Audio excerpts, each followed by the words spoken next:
speaking of no shame, the Republicans in Kentucky and Texas trying to force women who have fetuses with severe abnormalities that threaten the lives of their mothers, that are absolutely not viable, are basically trying to torture women. The Jane Doe in Kentucky who filed the lawsuit, she now says that there is no cardiac activity. In other words, her fetus has died inside her womb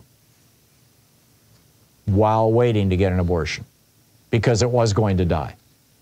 And now it still represents a threat to her life. Her attorneys say that they are going to continue the lawsuit, and they are looking for other women in Kentucky who would like to step forward. They could do it anonymously as Jane Does and become part of a class action lawsuit against the state. Good on them. Meanwhile, the Texas Supreme Court makes it very clear, abundantly clear, that the cruelty is intentional. I mean, they literally came out and said it. This is from the ruling by the Supreme Court of Texas. Case number 23-0994. You can look it up. Quote, "These laws reflect the policy choices that the legislature has made, and the courts must respect that choice." In other words, sorry, Kate Cox, you can't get a legal abortion in Texas, even though carrying this dying, malformed fetus to term could kill you or could render you sterile. We're not going to let you get an abortion in this state because the legislature has spoken. And the legislature, of course, is controlled by Republicans in Texas. So the Republicans in Texas have spoken. The cruelty is the point.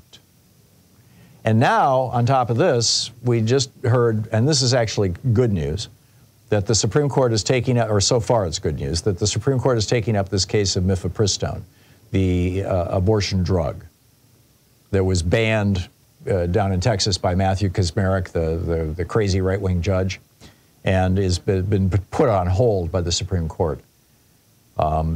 They could limit its availability. They could say that it has to be prescribed in person. They could overrule the FDA. They could go along with what the right-wingers want.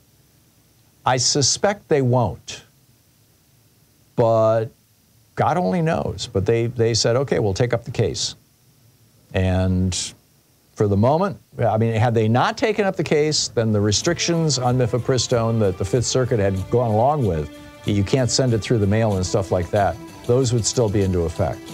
But I'm telling you, the Comstock Act is what is going to be litigated in this thing. And nobody is, it's going to shock people. Nobody's expecting to see this coming. I want to write about it probably this week. More to come. Stay tuned. We'll be right back.